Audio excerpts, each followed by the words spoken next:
Yeah, baby. Good morning.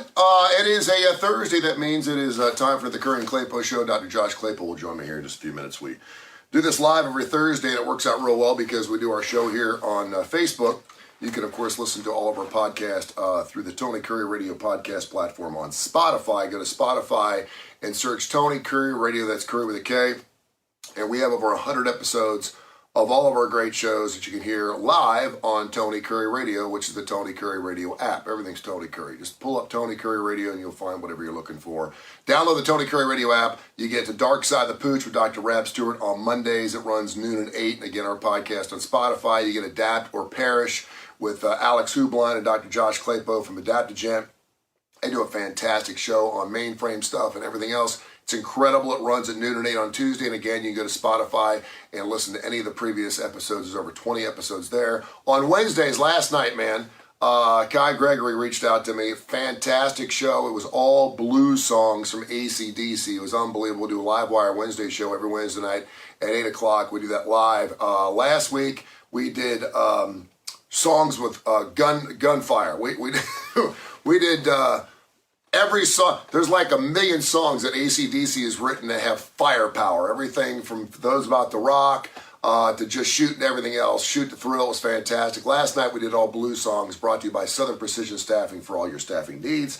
205-682-2828. It was a fantastic show. Also on Wednesdays we do a show called Mission Minded with Michael Coleman. He's the executive director of course, the Jimmy Hill Mission. We do a show about non-for-profits. Fantastic show. If you're a business owner, and even if you're not a non-for-profit, this is a great, if you're a for-profit, this is a great show to listen to. We do that on Wednesdays. And again, all those episodes up on Spotify. Blues Almighty with Austin Hanks, good friends with Billy F. Gibbons, BFG. We do that show every Thursday at noon and 8. And then, of course, on Friday, we tag team you, we double team you here with the Damon Johnson Show, which runs at noon and 8. Damon, of course, getting back together with his old bandmates from Brother Kane. They'll be back on the road. Actually, they're starting later on this month, I think, in Milwaukee, Wisconsin, and they're going to be back on the road in 2023 full-time. So we got that going on. And then, of course, we also have a show called When in Rome with Stuart Rome. That show airs every single Friday as well. A little hybrid of show that makes you look good, feel good, and sound good. It's a great show. Stuart and I talk about everything from spring breaks to St. Patty's Days to summer stuff coming up, and then we play 6 or 7 songs during those that hour too. So that airs every single Friday as well. And again, go to Spotify, listen to any of our podcasts. We have well over 100 shows. Those shows go on. Dr. Josh is going to join me here in a second. We have a monster show for you today. We're going to talk some Tiger Woods. We're getting ready for the Masters, and of course, we're going to talk some transgender sports. We'll be bumping some heads there. I like where it's going. Life ain't fair. It's the way it is. We'll talk about that. And also the Eagles are kicking back up their tour in Columbus, Ohio. They're going to be without one of their bandmates. We'll mention that coming up in just a few minutes. And speaking of Tiger Woods, we'll also be talking about that on Fox 6 News this morning with Janice Rogers, Toy, of course, Mike Dubs, and also Mickey Ferguson, the entire crew on Good Morning Alabama. We'll be doing that show a little bit later on this morning at 9:35. So make sure you check it out. You ready to go? Yeah. Okay. All right, then. We do our Facebook Live every single week on Thursday mornings, and we get into it. Nothing's taboo around here. We'll cut through to it. We get intimate with it. And as soon as Josh sits down, I want to talk about Tiger Woods being an alien. Tiger Woods is not human. If you want to know if aliens live among us, just look at one Tiger Woods, because it's an impossibility. It's impossible that he's going to be playing in the Masters this weekend. I think his higher being from the Starship, like 50 million miles away, told Tiger, you must perform this weekend in the Masters somehow. You tell me how a guy could be in the hospital for 3 months. We think he was in the hospital. He was in the hospital for 3 months. We don't know that. Well, he said he was. Yeah, it could have been an alien. Well, yeah, it was Alien Kings have told him, tell everyone you've been in the hospital for 3 months. Now, we don't see Tiger Woods outside the golf course. That's what I was He's been real. Now, if he ain't walking, stumbling on the side of the road or getting a 9-iron upside the head, we don't hear about Tiger Woods, which is really interesting to me, because he may not be of this earth during that time period.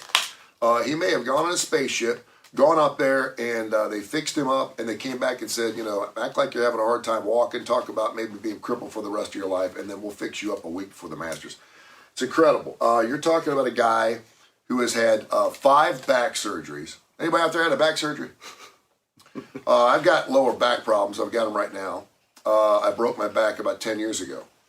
And I was told by all my doctor friends that the last thing you want to do is have back surgery. It's the last thing you want to do. You don't. You want to do blocks, chiropractors. Right.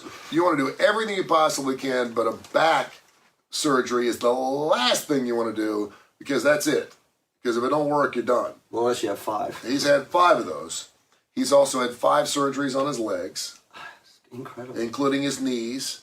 And, of course, a lot of that had to do with his car crash that he had last year. But, yeah, he was in the hospital from last February, March, and April, something like that? Less than a year ago. And and that surgery was not, that wasn't, ACL. That was his legs were shattered. Yeah. Throw in the cosmetic he probably had to have upside his head after he took that 9-iron, and he's had a shitload of surgeries. And it looks... If people are like, are you surprised? I'm like, no. We used to do the sports shows on Jay Show, Jay Barker Radio Network on Tuesday, and we talked about, are you surprised? Isn't it amazing? I said, no. I said, you could put a bullet in his head and he'll be playing golf next weekend. It's just amazing that and I don't know if it's his genetics. Obviously his genetics ain't great because he's had back issues. But it's just incredible that he's going to be playing golf. And, of course, the fact that he's won 5 green jackets, the one most recently 3 years ago in 2019, which was impossible. Right. We used to always throw the old joke, is hell going to freeze over or is Tiger Woods going to win another major? Yep. And it wasn't the Masters. It was like any major, any of the 4. And we were like, he's never winning another major. And then 14 years in between majors, he wins one, and it just so happens it's his 5th Masters. It's incredible. And look at him. In addition to all of that you just said, we've seen many golfers who don't look like the physical specimen that he is. So if you think about all the back surgeries, the car accidents, you think about all of that. Yeah. On any other person, we would expect, A, that they would never play golf again. Okay, then B, was incredible athlete. We would expect them to look a little worse for the wear. Yeah. Maybe a little limp. Yeah. Maybe just a little. If there's anything there, you can't see it. Yeah. I've never seen. He looks. I guess I haven't seen side by side pictures. Mm-hmm. But he looks. No, the neck down, he looks incredible. His face is aging quite a bit. Well, that's right. But he's 46. He's losing some hair. Well, but who cares about that? And just to put it in perspective, if you look at the betting lines right now, people are betting on Tiger Woods to win the Masters. They feel like if he's in there, he's certainly got a shoe in. And I think it's like plus 110 or something like that for him to make the cut, which is incredible. I think all Augusta and the Masters and golf fans in general could hope for is that he's there on Saturday and Sunday, even if he's 20 strokes behind. Right. Just get to the Masters on Saturday and Sunday so I can see Tiger Woods play. And I'm just like, it's just an amazing. And it would not surprise me at all if he wins again. Some people think that's crazy. If he did it back in 2019, there's no reason to think he can't do it again because he's just got that whatever it is. The other thing is and when we were on the show on Tuesday, there was a gentleman in there, his name was AD, he was a basketball guy, and he's like, man, just think about how great Tiger would have been had he not had all these issues. The infidelity, the sex addiction, the car crash, the arrest, the back surgeries, the knee surgeries, just think how many. And I said, maybe that's why he is so successful. And he kind of looked at me and I said, this is something I need to ask Dr. Josh Klapow because psychologically, get this. I got a lot of friends of mine who are like top of the line in their profession. Their skill set is so unbelievable. It's not all athletic, but they are unbelievably skilled at what they do. But the outside of their life is chaos. Yes. They've got all kinds of issues. I'm like, dude, you're so good at this, and you're a millionaire. How the hell? Why can't you get this other crap together? You sound like me with my clients. But when they get it together, it's almost like it's a deviation away from their normal life, and it's something that when they get into it, they have their He wasn't thinking about infidelity when he was on hole 13 back in 1997, whatever it is. He is so focused on his game at that particular time that it's almost like it benefits him to have that outside chaos. Am I crazy? A little bit. Okay. So I definitely agree with you. Elite athletes have the ability to zero in on what they're doing most of the time, so much so, and I remember saying this to you on another show, that I said if you take an elite athlete like a Tiger Woods, we know that they're sort of physically not normal. Yeah. Right? Mm-hmm. Michael Phelps, they're not normal. Yeah. Psychologically, they're also not normal. And what I mean by that is it's not just their talent and their ability to focus, but they are obsessed. Yeah. They do very often have other parts of their lives falling apart, or at the very least are challenged because the only way that they get to, and I'm talking the height of the height, the most elite. Yeah. They become obsessed in a crazy way. Mm-hmm. Like nothing else matters. The world is falling down around them. Now, I'm not saying about this about every single athlete. Not every athlete is like, and there are definitely elite athletes. And when I mean elite, the LeBron James, the ADs, all that aren't that way. But there's a group of athletes who can absolutely, it's almost like they transport themselves to another state of being. Aliens. It's like another persona. And what I mean by that also is it's not just in the moment, right? It's not just the 13th hole. When it comes to golf, he is obsessed. Mm-hmm. For good or bad. Now, we've seen the Andre Agassi's of the world. We've seen stories about obsessions that were not driven by the joy of the game. But there was a quote, just a recent statement. I remember I was talking to him about, play or not play? And he said this. He's like, I love this game. Yeah. I love this game. And to your point, though, it may be, he loves his kids and all that kind of stuff. Right now, this may be his hope. Like, this is his hope. There's so many bad things that have happened in his life. Yeah. Both in the past, but also just physically. This may be the way, you take golf away from a Tiger Woods, potentially, mm-hmm. and I don't know, and he dies. Yeah. That's it. He's done. Now, people disagree with me. Yeah, maybe. Is he going to die? I don't know exactly. But this is, and particularly, if I'm going to agree with you, particularly when everything is just so bad, yeah. This is the one good thing. There's two things that kind of play out to me too. The first of all, that at his age, and of course the last guy to win a Masters at his age was Jack Nicklaus back in 1986, and that was like, Jack was like a ceremonial type of play in that particular thing. He was playing the Masters. Still a game, obviously he won, but that was unheard of. That would never happen again. Tiger Woods doesn't look like Jack Nicklaus did back in 1986. No. He didn't have the plaid short pants and all that stuff. The other thing I think is really interesting is if you look at his life, we define somebody by what they do for a living when they're at that level. I look at, we'll talk about Glenn Fry, the Eagles, coming up here shortly, God rest his soul, but yeah. We define that person by what they do for their living because that's what we know of them. That's right? Exactly, that's a good And so when we hear about those other things, that's why Instagram and all these things are so powerful because we can see them behind the scenes. They go to the grocery store. Gosh, they go to the grocery store. They eat deviled eggs. Oh my gosh, it's unbelievable. Please repost that. And you're like, so we know him as golf. And so what you need to realize is, it's life. There's right? and a lot of it. No, I'm not saying that his life has been normal. Oh, but you're right. So a lot of people have been through back surgeries. People that have had car wrecks. Yes. People that have had drug addictions. Yes. People that have gone through infidelity. Yes. His life is life. Yes. And it just so happens that there's a glaring spotlight on his life because he is Tiger Woods. And so we just assume that because of all these things, how in the world is he actually playing golf? But it's life. Life is much bigger than what his golf is. And at the age of 46, this is interesting. I like where you're going with this. Kind of feeling like he's more likely halfway home. Yes. He's reached the epoch, unless he lives to be 93. So he's on the downside. He's on the second half of his life. Could you say this? So one of the things I talk about this a lot with my clients, this idea of mastery. Not the masters, but mastery. You've been doing this profession for 25 years. Mm-hmm. You're good at it. You're really good at it. You figured out how to do this. So with all the other stuff that may be going on in your life, sometimes it's good, sometimes it's bad, sometimes there's nothing going on, it may impact your job and it affects the way, but you're so good at your job that you can just do it. Now, you may not be at your peak, but you definitely can do it. Well, if you think about an athlete, even at the elite levels, they may not be playing or performing at their best, but they're so damn good at what they do, just like any one of us that have done a job for a long period of time, that we probably don't need 110% of our effort.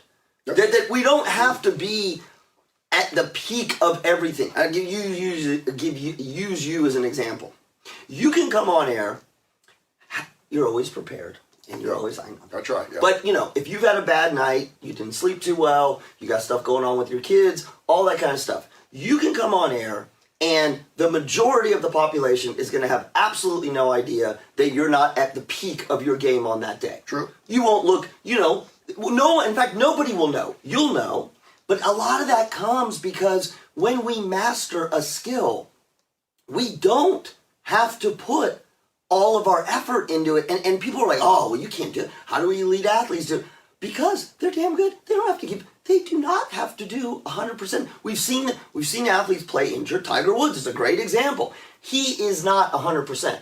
Yeah. He's still going to play good. And again, who's going to win the Masters? Whoever's going to win the Masters, if I'm trying to equate this to like a life, on that day or these 3 days, they're at the top of their game. Yep. This is you on a sales cycle killing it this month. Yeah.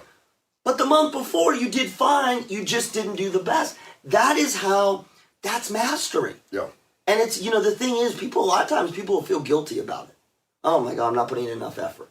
I'm not getting, Tiger wouldn't have to put in 100% effort. Well, with Tiger too, is it's all gravy from this point on. Exactly. The guy's won 5 Masters and untold, what has he won, 15 major championships. I mean, he could do nothing. The fact that he's even there is a win. Yes. Right? And so he's getting that benefit.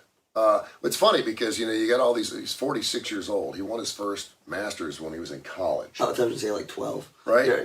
And so, close. He won he was the first guy to win the Grand Slam, or known as the Tiger Slam, right out of college. And it just makes you wonder. There's a lot of golfers out there that should be right like this when he walks in, because the money would not be near where it's at. That's right. He's done an incredible job for African Americans being involved in a lot of different sports, including golf. And but I mean, if you're one of these young and up whippersnappers, and like the Rorys and those guys like that, they're not young anymore. No, they're in their mid-30s, and they're still seeing this guy come in and like, geez, and he steals all the thunder. Even his practice rounds, he's stealing all the thunder, and it's got to piss you off a little bit, because I know how competitive these guys are. Yeah, they appreciate. Well, they always say it's good for the game. Yeah. Kinda. Like, it's good. It's good for the game. There will not be another athlete in any sport. I think of Alex Smith almost losing his leg and coming back and playing. There won't be any other athlete in the world that will go through the shit he went through, and he's still doing his craft, and he's favored to win at the highest level. It will never happen. Tom Brady is 44 years old, 45 years old, but he ain't had a car wreck. He hasn't had a 9-iron upside the head. He hasn't had sex addiction. He hasn't gone through infidelity. He hasn't gotten pulled over with drugs in the car. But can I say, by the way, he's also an alien. I'm convinced he's going to the same mothership. They're on the same mothership.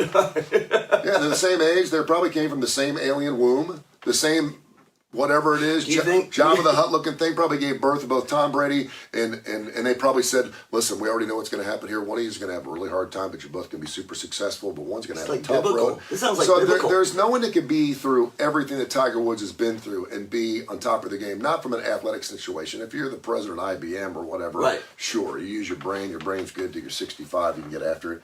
But I mean, we're never going to see it again. And from that standpoint, think about another golfer and they want to have their legacy somewhere remotely close to what Tiger Woods has gone through. You don't have to win the most majors at this point. You just look at what, and a lot of people, well, he put it on himself. He did, but that's life, because we all have crap that we do. Well, that's what makes people both, it's interesting. Love him, and Tiger is pretty polarizing. Love him or hate him. Your last statement was really important. That last thing you just said was really important. Well, he put it on himself. So on the one hand, we like to say, well, look at all these things that he's gone through, and look where he still is. Oh my gosh, that's amazing.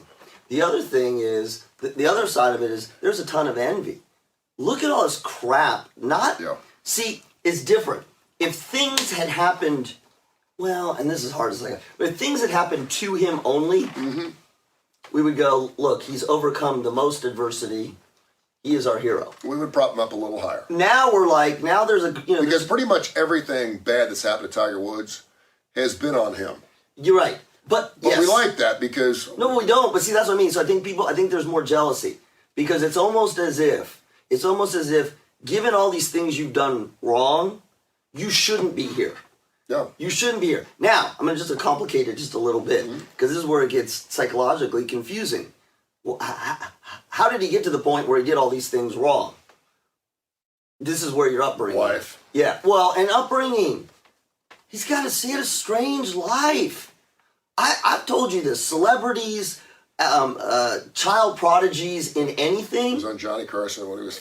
Michael Jackson. I mean, I'm equating because it is a bizarro life. If you put somebody, take a human, and stick them in a bizarre, out of the norm, completely, and in some ways, psychologically, maybe physically toxic, they ain't gonna turn out 100%.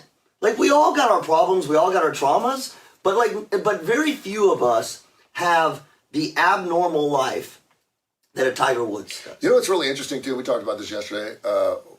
If he's been on the spaceship for like the last 9 months since he got out of the hospital, because we had to keep an eye on him, right? Tiger Woods is an athlete, but he's a celebrity, right? And I was trying to think to myself, you never see him unless he's on a golf course. You never see Tiger Woods. Now we have seen him on the side of the road. Yeah, we've heard some infidelity, but we don't see him. We don't see him going out to dinner. Normally, the paparazzi would be all over him. I don't know if he's hermited and he's encapsulated and he doesn't get near anybody or doesn't go out and do any of his own things. But you can make an argument like LeBron James. I don't see any paparazzi following him. Is it because he's so accessible because they're playing a game and we see them and we don't care about them? The only time I follow LeBron, I mean, like you see LeBron when he goes to his kids' games, then everybody goes crazy. But that's it. That's really not newsworthy. But that's it. Yeah. Right, when he's walking down the street, it's not... It's because we see them a lot more. We see LeBron every 3 nights. And so it's like we don't need to see him out at... But if it's Leonardo DiCaprio going out and having that is true. Well, that's a good point. Because we only see him on the movie screen for a couple hours. But it is interesting how Tiger has been so insulated. I mean, I don't know if it's a great PR team. I hadn't heard a word until about a month ago. Yeah, no pictures, no nothing. Saw him on his walker, saw him swinging a club. But even those were like, yeah, I wouldn't call them staged. But by the way, they were commenting this morning. You know what they're worried about with Tiger? I think you can appreciate. I can appreciate this. Number one, they were making. This is a really interesting analogy. It's like a football game. Given the duration, he may do great in the first round, but the real question is, like a football player, like a basketball player who's coming back, what's his stamina going to be like in the third round or whatnot? The other thing they were saying is it's cold. Yeah. Or is it cold? So his arthritis is going to kick in. Mm-hmm. We know. You've had a lot of surgery, man. You know how. Well, they're serious. They're like, yeah. But that's the other thing you never see. Now, I don't know what the PGA rules are, and I know we had remember the golfer, and I'm blanking on his name right now. I'm sorry, who had the neuropathic problem, so that he had to ride in a cart. It was a whole big controversy. They wouldn't allow it. Yeah. Do we ever see? Do we ever see any golfers like in between holes taking treatment? Like tennis players will, like, in between a set, they'll have something iced down, or they'll take a timeout. And do you ever see that? No. Well, is it not allowed? First of all, you only have, I think, like 2.5 minutes to get from one hole to the next. So there's not immediate treatment there, and even the old guys still walk, and some of them ride as well. But I like the fact they make them walk because I sure as hell ain't walking. No, I've walked just 18 holes. It's tiring. And these guys play 36 without, But yeah, you're talking about basically 3 hours a day, and obviously they have to do practice and things like that. So you like to think you could keep it together. Speaking of rules, you brought this up. This perfect segue transition or segue. Yeah. Among some of the rules at the Masters, it's unlike any other place. Yeah. They've got the cheese pimento sandwiches. I'm born from the north. These are some of the rules if you're heading over to the Masters. And I got a couple friends of mine that are I going do over there. The legendary pimento cheese sandwiches, only $1.50 a beer, will set you back $5. It's gone up $1 since last year. But the pimento cheese they're holding. Yeah, at That's $1.50. You can ask for no autographs. Right. These are rules that are unlike any other tour event. Period. Right. Even other majors. No cell phones. Yes, I've heard that.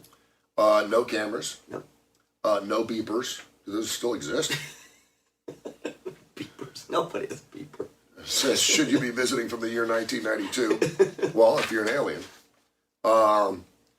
Also, you can bring your own chair. That's nice. But it can't have armrests. Why?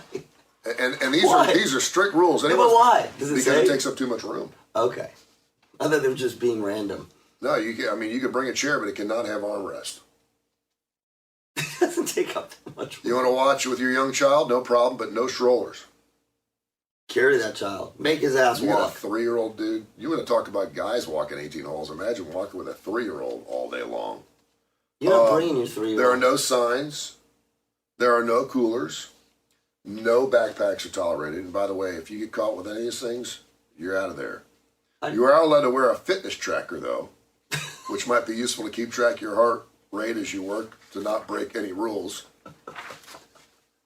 There are no heckling rules. I love this. No heckling rules or no heckling? No, there's a no heckling rule. Oh. You cannot heckle. Okay. And I love that. And again, What's the other tool? they get in the whole thing, dude. Please stop. I just Yeah. I hate that guy. There is no lying on the grass. Can you stand on the grass? You can stand on the grass, but you cannot lie down. You can either sit in a chair or sit in the grass, but you can't lie down. Take up too much room? Takes up too much room. Crushes too much grass? Crushes too much grass. So those are some of the rules of the I love that. The whole Masters. Okay. Hey man, private club, they can do whatever they want. I know. It's just so. We love our sports, don't we? Yes, we do. We down to the point. Of all the ones you said, Yeah. the armrest thing is the funniest thing. Yeah. Now I understand if it was, they got these. We got these major loungers now where you got an umbrella and you got 6 things. I get that. Yeah. But your armrests don't take up. We were playing the Pro-Am out at the Regions Charity Classic. We used to play it every year with Al J and myself in the opening drive. I didn't play. I got invited every year, but I didn't play for the first 7 years we did it because it scared the hell out of me. I know. I'm a lousy golfer. I'm a hacker. I can hit a good shot once in a while, but I just did not want to play. And Jay Barker was like, dude, you need to go out there and play. You're playing with these seniors. I played with Jim Thorpe, and I'll tell you a Curtis Strange story. And so the first year I played, I said, I'll play. And he goes, it's great, but I mean, you're teeing off. I teed off right after Taylor Hicks did. Yeah. And of course, Taylor had just won American Idol. He brought a hell of a crowd with him. There's probably 700-800 people on either side of the fairway. You're making about me 50 nervous. yards down. You're making me nervous. And I'm like, and I didn't want to hurt anybody. Right. And so I said, please let me go first. Let me just get it out. And thank God I hit it straight. The second time I got a little cocky. I thought I could do this and almost killed a family. I hit a branch and it fell where they were sitting having a picnic. And so Curtis Strange and Al and I played in a Pro-Am. And I got that big trophy up there. That's the one that we won when we played with Jim Thorpe. And Curtis is great. He's got this demeanor about him that he's kind of cranky and angry. Maybe it's because of some of his commentary. And I love watching him on the Golf Channel. And he's softened quite a bit. This was 15 years ago. And so we get out there, and the first hole, he's like, I want to tell a joke. And he told this joke that was so off color and non-politically correct. It was like, I mean, before we could even have pleasantries, and I laughed because I thought it was funny. Jay was like, and Al kind of chuckled. He's like, okay, I know where we're at now, because on a golf courses are great places to get to know people. I'm playing in a tournament with Chris Creek up at the club at Lakeview on Saturday. I can't wait. We're going to go up there and raise some money for his wonderful private club up there. The club at Lakeview on their Facebook page is great, theclubatLakeview.com. And business deals are great. You can really find out where a guy comes from. You can see how he reacts when he gets frustrated. Yes. You can really learn a lot about a guy on a golf course. I bet you more business deals have been closed on golf courses than ever. So we get out there, and I had made a long putt, and I went up there and put my arm around Curtis, and he was like, "Don't touch me. I don't like to be touched." And I was like, because I thought we were warming up to each other, and I was the goofball. Right. People were running beers out to me, because we were out there at where the old Regis Charity Classic used to be out there, Greystone, and people knew me and are Tony Kurre, and they're bringing beers. They're like, "Oh, a lot of people know you." And I'm like, "Yeah." So I was having a good time, and we got up there, and so after 9 holes, I had to leave to go do my afternoon show on the rock station. I was doing mornings and then did the rock thing. And he got really upset with me that I was leaving in the middle of a round of golf. He's like, "You don't leave in the middle of a round of golf." I mean, he was really pissed off. And I was like, "I'm sorry, I got to go to work." Have a job. I said, "I really appreciate it." And he's like, "Whatever, fine, whatever." So that was on Friday. So the Saturday after, I took Santo, my youngest son. I think at the time he was like 3 or 4. He was young enough that I was holding him. And I tracked Curtis down on the golf course and didn't know how he would react. He went out of his way to walk around a green just to come over and see me, talk to my son for a few minutes. The handler was like, "Come on, Curtis, we got to go." It was on television. It was the first round of the senior tournament. I think it was on ESPN or something like that, or NBC, whatever. And they were like, "You got to go." And we were on television. And he was talking to my son, and he's like, "I had a great time yesterday. Remember my name." One of the guys had put some sunscreen on my ear, and I looked like something about Mary. I had a big goop of stuff hanging from my ear, and we laughed about that. And it was just a great moment. And from that moment on, I was like, he's a super nice guy. Curtis Strange, super nice guy. But he took time out to come out. People were trying to get his autograph and everything else, and he spent about 3 weeks. What's behind that? No, nothing. He's just a hell of a nice guy. I mean, No, he's not. Wasn't a nice guy on the first. Well, but What is that? That's weird. It may have been his aura or his character that he was playing. I don't know what it was, but he was a super nice guy. But and to that point, every time I saw him after that, he always remembered who I was. Didn't you ask him? What's that? Why'd you get all bent out of shape when I touched you? No, I mean, Hey, B, I had to go work my job. Why are you giving me crap about that? He was. Talk about one of our great sponsors, and I want to talk about how transgender sports are not holding water. Pun intended. I know. That's why I'm sorry. Thank you very much. I'll tell you about Driscoll Gray, John Gray. So I've had a lot of, recently I've had a lot of movement around some things that I'm doing with my job and my other finances. And, I got a kid who's overseas. And John Gray is absolutely one of the best money managers I've ever seen, because he never asks you which mutual fund you want to be in, or he never asks you, are you risk averse or not? He literally starts asking you questions about your life. Yep. What are your kids doing? And it's not pleasantries. What are your kids doing? How many more years of school do they have? What kind of life do you want to live? Do you feel comfortable with your money? This is where John Gray is so good at what he does, because he it's almost like a psychologist. He's taking in all of your life, and then the financial decisions he's helping you make are based on what you got going on, not just what your bank account is. And that's why I think he's the best. You need to work with him. Go to his webpage, DriscollGray.com. DriscollGray.com. He's got great market insights. You can find him. And he's incredibly approachable. And when you're watching on the Facebook Live, he works with people all over the country. So if you're watching us from another state, not based here in Alabama, he has clients all over the country, and that's why he travels. John Gray, DriscollGray.com. Also want to thank Chris Doris, the State Farm team. They did a wonderful job. I stopped by his office a couple days ago. All of my insurance is through him. It's been with him since 1988. I know there's a lot of different ways you can go, and everyone talks about, if you move over here, we're going to save you money. It's not always what it's cracked up to be. They've got any type of situation within your budget, and you get the great service, the legendary status of Chris Doris, State Farm team, and he's long recognized one of the top 10 agents out of 18,500. There's probably more than that now in the United States. He's great, and we have him right here in Birmingham, and he's a crown jewel. If you want the best of the best, and you're not getting screwed on how much you're spending on your insurance, check out Chris Doris' State Farm team, 205-985-7799, 985-7799. All right, so South Carolina. A couple days ago, lawmakers South Carolina, the latest to pass bans prohibiting transgender athletes from competing in women's sports in public schools and colleges. Despite more than 1,000 amendments proposed by South Carolina Democrats, the state's Republican-led House of Representatives managed to pass their ban on Tuesday by an overwhelming 82 to 28 majority. It wasn't even close. Under the new law, transgender athletes will be required to compete as the gender listed on their birth certificate rather than the gender they personally identify with. The bill now goes to the desk of Republican Governor Henry McMaster, who has criticized the NCAA's decision to ban states with anti-transgender legislation from hosting championship games after South Carolina legislators proposed the now-passed bill, per WBTV. This on the heels of a very interesting race that was just done recently. Riley Gaines, a University of Kentucky swimmer, and I'll read you a couple of things she said. She was in a close heat with Leah Thomas, of course, the UPenn transgender swimmer, and placed for 5th in a 200-yard freestyle NCAA championship that was last month. She said, despite the fact that, of course, Thomas has gone through everything that the NCAA said she needed to do, that it's not fair.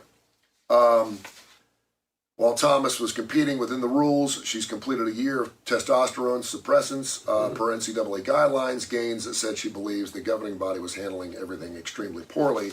She went on to say, I just know, talking to tons, and I'm talking tons of NCAA swimmers, that their athletic directors, their media people, and their coaches and other outside influencers have been telling them, don't say anything, just avoid the situation, save face a little bit.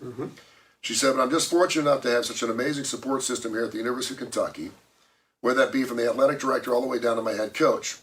But just speaking for them is just totally wrong. I know I can't speak for everyone, but I'm almost certain, and I'm speaking for a large majority of female athletes, that this is just not okay and it's gone too far. We're dealing with something that's completely out of our control, where we're racing biological men or males, whether they have different lung capacities, their height, testosterone levels, whether you use testosterone blockers or not. It doesn't suppress going through your puberty as a male, through your adolescence as a male, especially Leah, who swam for 3 years as a male. It's completely unfair, and it's a matter of equality, really. We talked about this, and I think we kind of cut right through it. Some things in life that aren't fair. We even kind of made a joke, and I'm not really joking, that maybe we should start transgender sports. In 50 years, we may have transgender sports. Roughly 0.6% of American adults in this country, which comes out to a little over 1 million people, identify themselves as transgender males or females. Now, out of that 0.6%, I don't know what that number is that play competitive sports or in college, so it's got to be a minuscule number. When we have two sides that don't agree, I hate to say that South Carolina did the right thing, or that South Carolina had to even have a vote for this, but it's not fair to the rest of the females. Leah does not look like a woman. There's a lot of women who are women that don't look like women. Thank you for saying that. You watch the WNBA, you're like, geez. I mean, they're all 6'8", and it's like, wow. Doesn't mean they're not women. But she's a foot taller than everybody else. She did compete as a male for 3 years. She has done everything the NCAA has asked her. So I'm not faulting her for this, okay? I'm not saying she's wrong. She's competing. She wants to compete. I don't think she's doing it to piss people off either. She's a good swimmer because she's winning races. Plus she's I mean, and this is not to defend. Well, this is to defend her. Yeah. It's what you just said. Like, she did not transition to a female in order to compete and win. Exactly. Like, this is a much larger conversation. And I think this is something that's new, relatively new over the last 5 to 10 years. And normally when something's unprecedented or new, we're trying to feel our way through it and try to figure out what we want to do with it. But in this particular case, I don't think it's fair that she's being able to race as a girl. It's not fair to her, because if she identifies as transgender, or she identifies herself as a woman, and that's who she really believes she is, I believe that. But it doesn't mean she should be allowed to compete in other sports that other women compete in. And you know, I think so. I hate that we have to make laws about it because we're politicizing it now. Right. Well, and, we don't. And it's Democrats and Republicans, because the Democrats are going to go, yes, you should compete. Republicans are conservative. That's horrible. So that's the part that pisses me off. I think a couple of things. One, this is also, let's not just call this, you didn't say this, but the whole idea of transgender, the whole idea of sexuality or sexual identity, it's not new. I'm not saying you said it, but it's not new. So let's get away from, oh my God, there's a transgender epidemic and it's in the water, and all of a sudden, this has been around. This stuff's been around. It's been around forever. The difference is, there's two differences. One, again, changes in societal norms, which this is my personal and professional belief, I think is important and good. We should be accepting individuals for who they are. The other piece is medical science, like particularly with transgender. We are understanding increasingly, like we do with everything else, more about genetics, more about physiology, more about sort of the chromosomes and the makeup of that. And what we know now is not what we knew 50 years ago, 100 years ago. Yeah. We used to, don't quote me on the date, 50 years ago, maybe 50 years ago, or maybe 30 years ago, homosexuality was considered a psychiatric disorder. Yep. Right? So my point is, we're figuring this out. We are clearly at one of the bumps in the road. We don't know. And I'm not saying it's right or wrong. I do like the fact that the NCAA put out rules. She followed the rules. She won. People are upset about that. So now it causes us to go, okay, let's look deeper. Let's look deeper at the physiology. Let's look deeper at the genetics. Let's look deeper at the rules. And I think that's the point. We're not now where we're going to be with this. And I don't have a statement on it. You know what I mean? It's like, yes, it's unfair. Yeah. It's unfair. Is it unfair to say, or is it fair to say, look, you were born as a male, but physiologically, internally, you are a female. You've had the gender assignment surgery. The negative consequence is you can't compete in sports. Like it's possible that we could say that it's unfair. Sorry. And again, we're talking about a really small portion of people. I'm not saying that just because you have a small portion of people, they shouldn't have their voices heard. I think but for it to affect the entire athletic situation for females in general. So the other thing is if South Carolina's saying you must compete in the gender that you were born as, then a woman can compete in men's sports, I guess. Absolutely. The funny thing is if Leah hadn't been winning races, I don't know if we'd be talking about Absolutely that. not. And that's the other thing is how many transgender women out there are competing, but they're not winning races, and we're not raising any ire from it because they're not winning races. She came in fifth here, and a woman tied her, so that kind of tells you something. So we should, but you see that, and that's to me the part that is, if you're going to make the statement that it's not fair in general, then it's not fair. Yeah. If you're making the statement because somebody won, it's just not, this is classic, we haven't got our heads around this thing yet. Yeah. We have not got our heads around this thing, and we are so quick to pass judgment on what is right and what is wrong and where to, you know why we do that? Because it makes us scared to live in the gray. Yeah. It makes us scared to live in the gray. What if? Yeah. What if? Teresa Ponder, good morning to you. Thanks for watching this morning here on Facebook Live. This is Kurre and Klapow Show, and of course you can hear us on our podcast, on the Tony Kurre Radio podcast platform on Spotify or Audio Boom. Just look up Tony Kurre Podcast or Kurre and Klapow Podcast. You can see our podcast and listen to them later. Yeah, the other thing that I think is really interesting about this whole situation too is, Leah's been kind of quiet through this whole process. She's competing. She wants to compete. I think it's like when you have a transgender who's competed as a male for 3 years, and then all of a sudden she's a female and she's doing all the things. I don't know if she's had the I don't surgery. know reassignment, but she's right. She's had the hormonal. But she's done what the NCAA said she needed to do. And this is the NCAA not one to piss people off either, because the NCAA is incredibly vanilla about a lot of things. They're like, oh, we don't want to make people angry. We're just kind of floating around because they know that their situation is precarious as well. It's almost like when she's winning races and setting world records, and again, I don't know her resume of races and how well she's done. I know she's won a lot of races. She's won quite convincingly. It's almost like, okay, she's not woman enough yet. Like, we'll let you compete about 3 or 4 years when all this stuff takes, when you're more of the middle of the pack. But when you're blowing people away by 3 seconds, something ain't right. Something ain't right. Well, yeah. And that's where I think it scares a lot of people. And unfortunately, and I know a lot of mothers and fathers of female athletes who've gotten beaten by her aren't happy about that because they're like, my daughter wants to compete in college. Sure. Or she wants to compete at the next level. Maybe she wants to go to the... I don't know. What does the Olympic Committee say about this? I don't know, because we're going to find out. Because if she's that good and she wants to compete in the Olympics, is that allowed? We've had, and I'm blanking on the athletes, we've had transgender athletes compete. I mean, we have Bruce Jenner. Yeah, but Caitlyn wasn't. Caitlyn was Bruce. Caitlyn wasn't competing. Yeah. Bruce competed. Yeah. So there was a separation. Bruce competed in men's sports, which typically have better numbers than female sports. Yeah, that's really interesting. Because you don't become, and by the way, if you're one of those runners, you got beat by a girl. Quite convincingly. Olympic records. Would you like to be that guy back in 1976? It's like, yeah, Bruce kicked my ass and now it's a woman. No, but it's a bad bar fight, man. Oh my God. But again, you're talking about a transgender situation or that's the years later. Well, and he was not when he was competing. When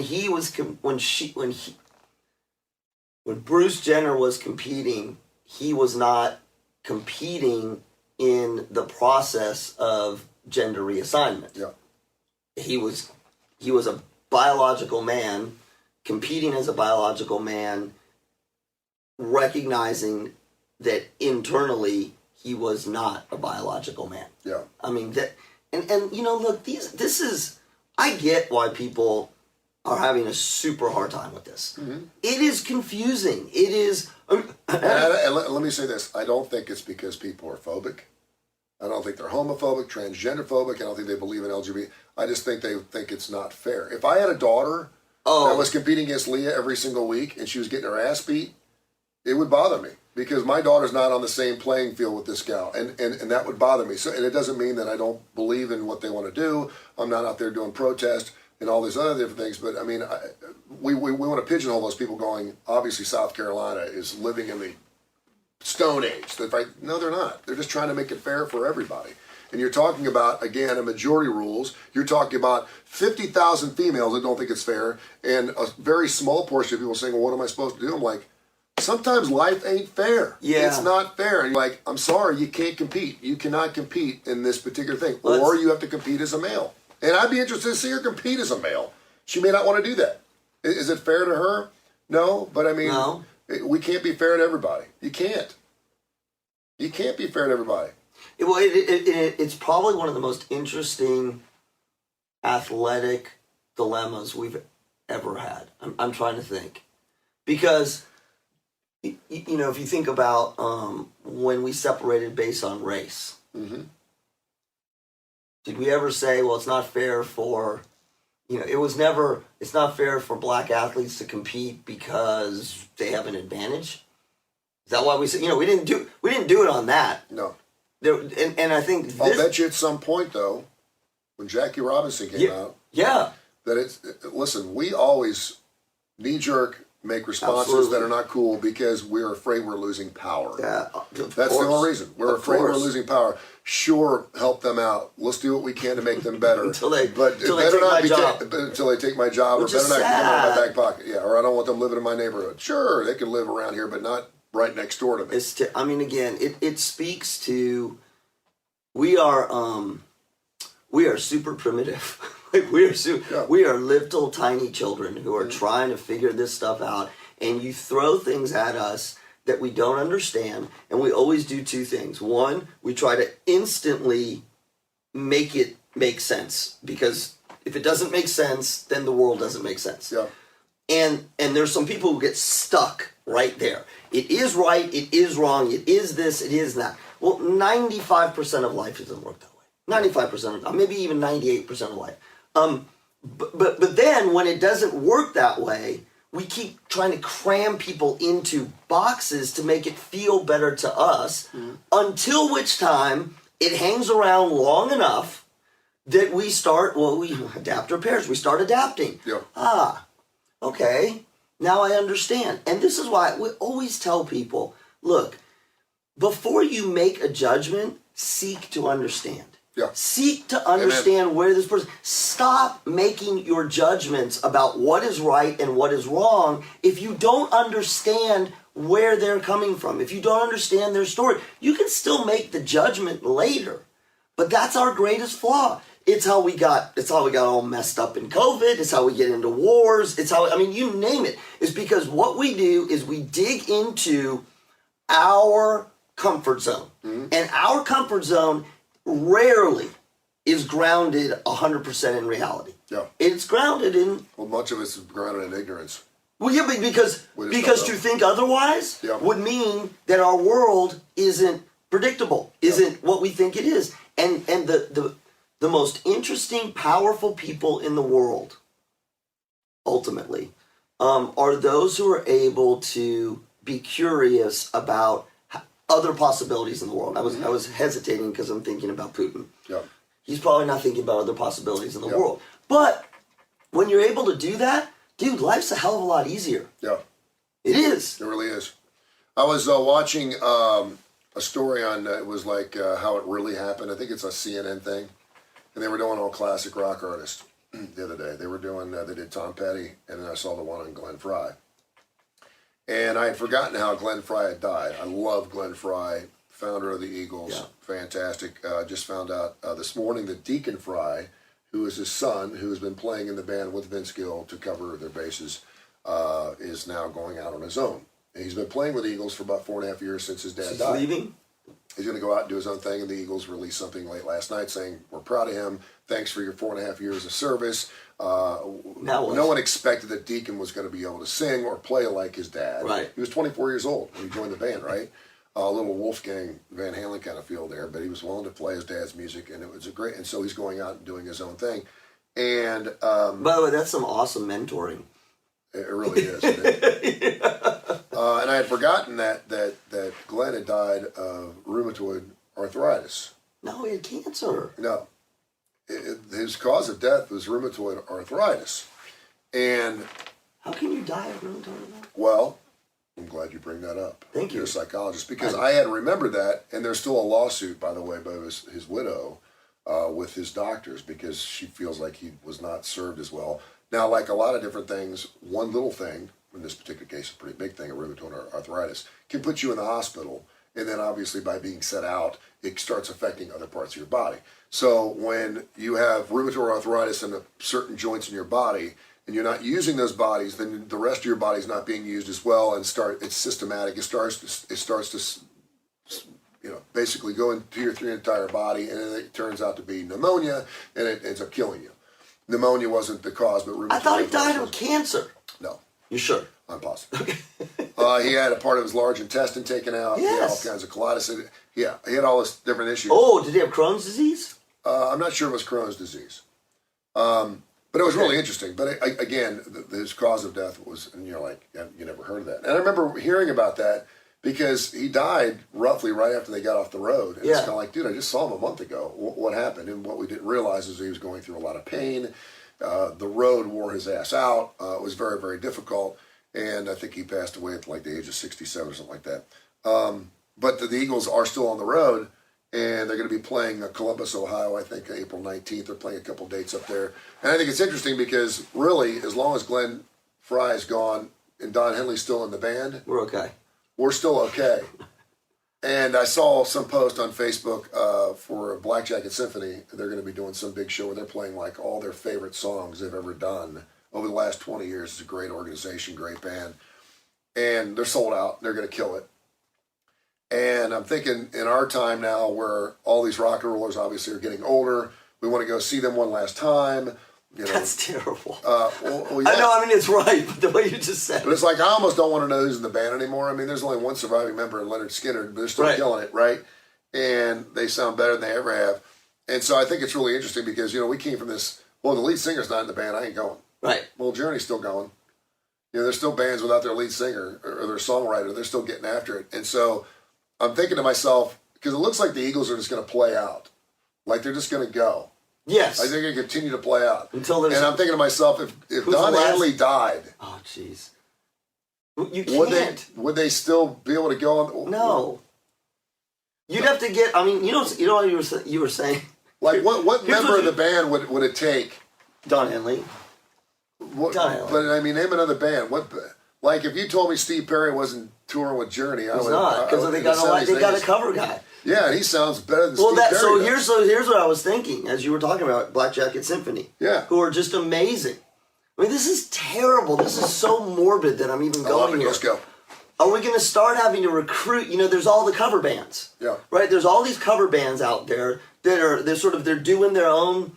They've kind of got their own niche. We are a cover band. We are the Zeppelin cover band. Yeah. We are the... Fleetwood Mac cover band. Right, exactly. And then with Black Jacket Symphony, which is interesting, is we cover other bands. Yeah. Are these groups they're going to have to start recruiting? Like the Eagles... Black Jacket Symphony does. No! The Eagles are going to have to go to Black Jacket Symphony. Hey, we heard that. Come on up. They're going to have to start doing that.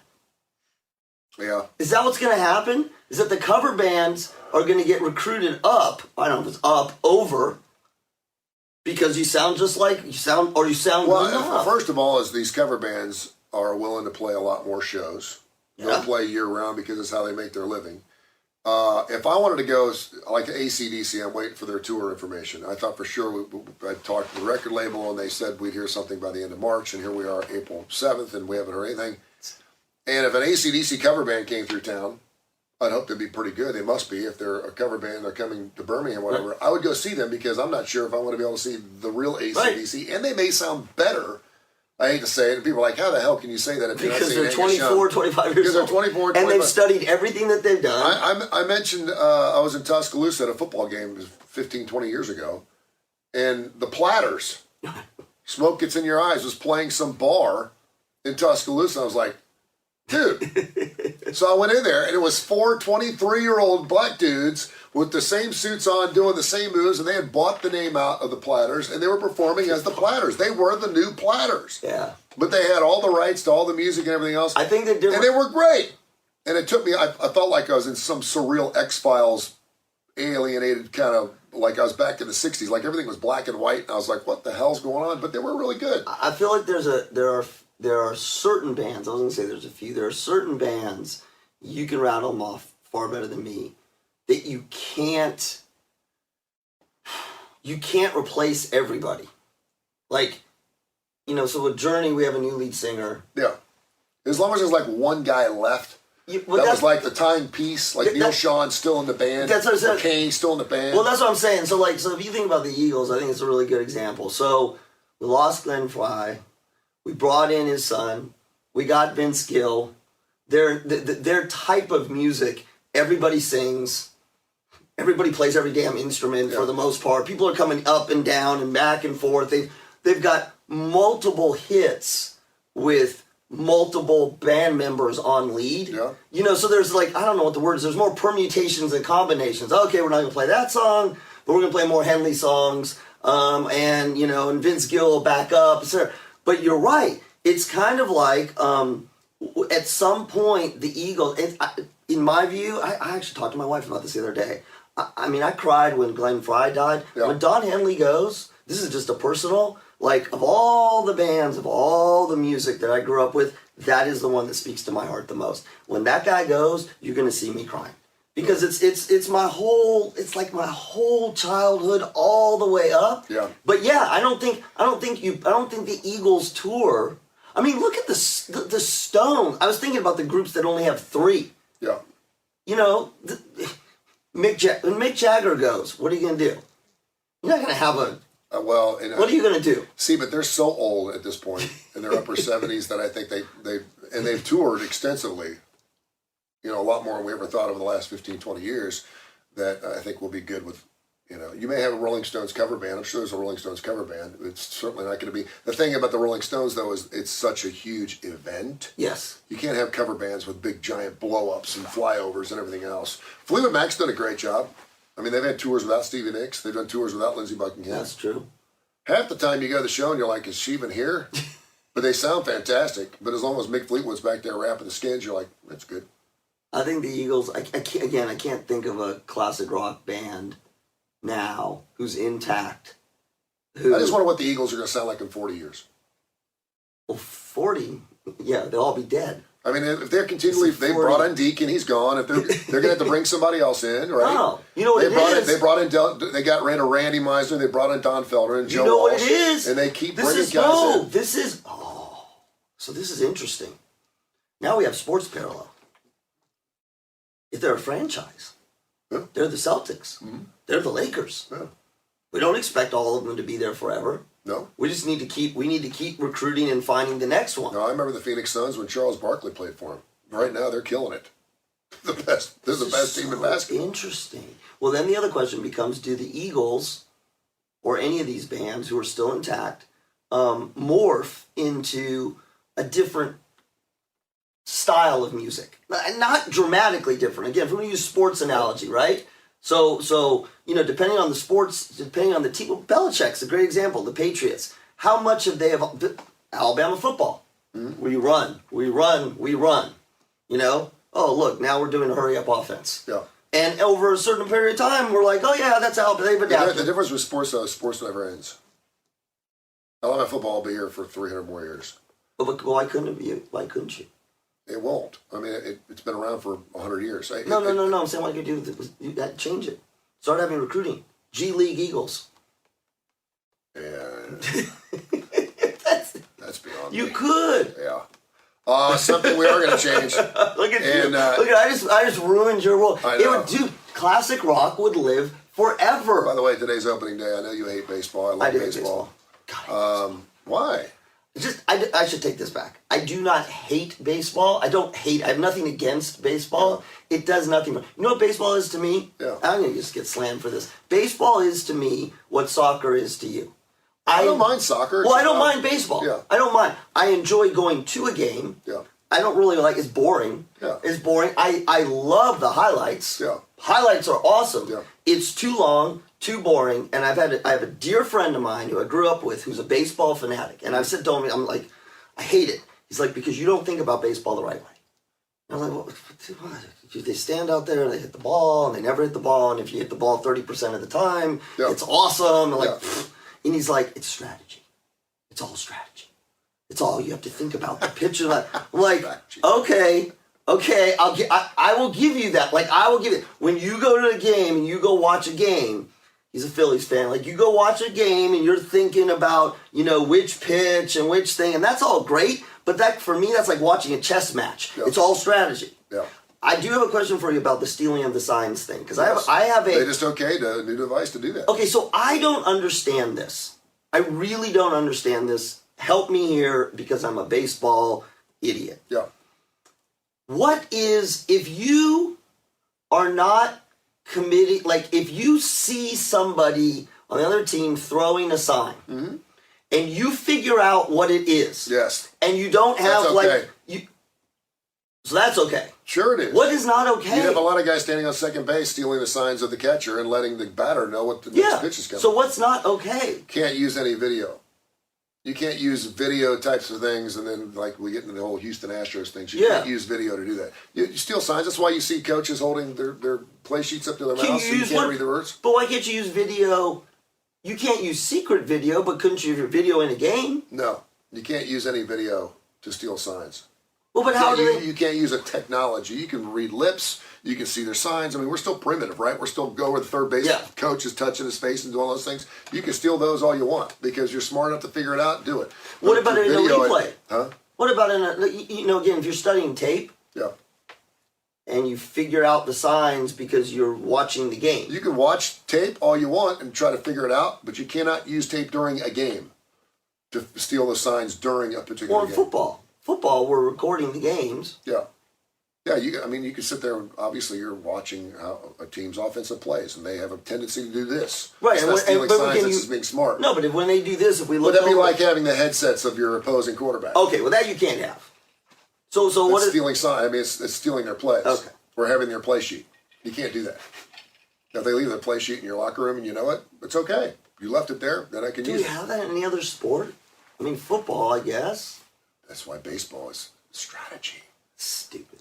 You're a psychologist. You ought to be. Like, performance-enhancing drugs, I get that. Yeah. Stealing signs, come on. Yeah. All right, coming up here in about 22 minutes, we're going to be on Fox 6. We're going to be talking more about Tiger Woods this morning with our. Are you going to say that Fox he's 6. an alien on TV? Yeah. Okay. Yeah.